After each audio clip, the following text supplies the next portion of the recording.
ایک یہودی سازش ہے، یہ تو آپ سب نے سنا ہوگا۔ تو سوال یہ پیدا ہوتا ہے کہ یہودی کون ہے، بنی اسرائیل کون ہے، جیوڈیزم کیا ہے اور یہ جیوڈیزم کا کیا تعلق ہے۔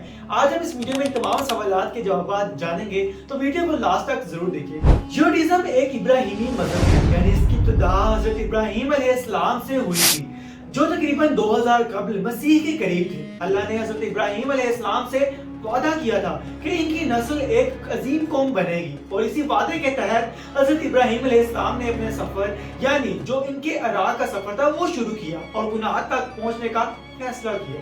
حضرت ابراہیم علیہ السلام کے بیٹے حضرت اسحاق علیہ السلام تھے، اور حضرت اسحاق علیہ السلام کے بیٹے حضرت یعقوب علیہ السلام تھے۔ حضرت یعقوب کے 12 بیٹے تھے، اور انہیں 12 قبائل بھی کہا جاتا ہے، جنہیں بنی اسرائیل کے نام سے بھی جانا جاتا تھا، کیونکہ حضرت یعقوب علیہ السلام کا دوسرا نام اسرائیل بھی تھا۔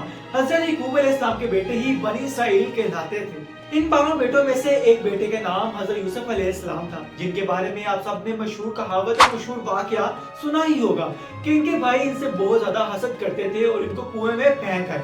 پھر انہیں ایک تاجر کو بیچ دیا گیا، جو انہیں مصر لے آیا۔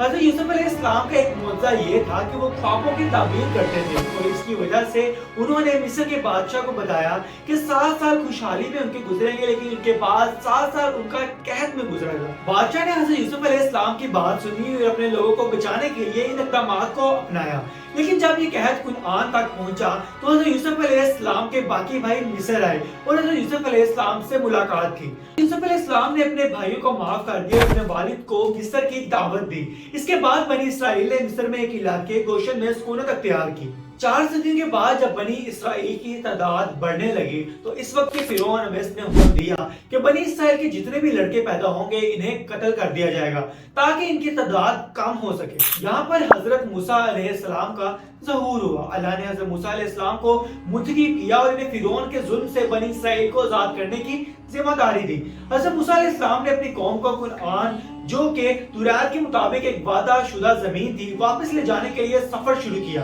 اور پھر وہ مشہور واقعہ ہوا جب حضرت موسیٰ علیہ السلام نے اپنی لاٹھی سے دریا کو 2 حصوں میں تقسیم کیا اور بنی اسرائیل کو وہاں سے عبور کرایا، لیکن جب فرعون کا لشکر پیچھے آیا تو وہ دریا میں ڈوب گئے۔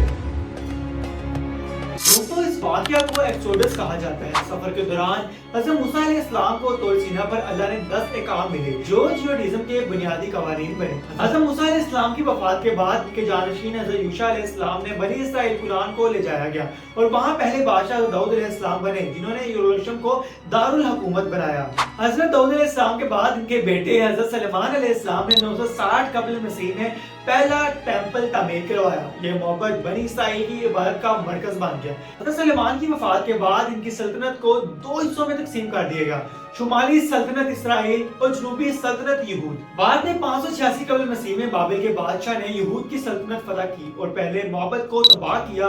پھر جوڈیزم کی عبادت کی جگہ ختم ہو گئی اور یہودیوں نے عبادت کے لیے مختلف مقامات پر عبادت گاہ تعمیر کروائی۔ بعد میں جب پیرشیا کے بادشاہ سائرس نے فتح حاصل کی تو اس نے یہودیوں کو واپس آ کر اپنا دوسرا معبد تعمیر کروانے کا حکم دیا۔ اس کے بعد جب اسکندر اعظم نے 332 قبل مسیح میں علاقے پر قبضہ کیا تو اس نے یونانی ثقافت اور مذہب کو یہاں پھیلانے کی کوشش کی، جس پر یہودیوں نے مزاحمت کی اور ایک مقامی بغاوت میں کامیابی حاصل کی۔ اس کے بعد رومن سلطنت نے یروشلم میں یہودیوں کا رہنا بھی بند کر دیا۔ اس کے نتیجے میں یہودی دنیا کے مختلف علاقوں میں منتشر ہو گئے۔ اس کو یہودیوں کی منتشر قوم یا یہودیوں کا ڈیوسپٹ کہا جاتا ہے۔ اب جیوڈیزم کا مذہب تباہ کرنے کے بجائے اپنے قوانین اور مذہبی روایات پر عمل کرنے میں زیادہ توجہ دینے لگا۔ اسی دوران یہودی علماء نے 2 اہم کتابیں لکھی۔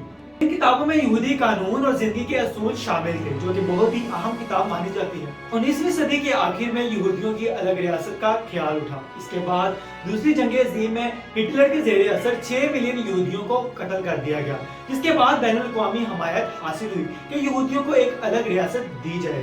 1947 میں اقوام متحدہ نے فلسطین کو یہودیوں اور عربوں میں تقسیم کر ڈالا۔ دوستو، یہ ریاست فلسطین میں قائم کرنے کا فیصلہ ہوا، جس کی حمایت برطانیہ نے خود کی۔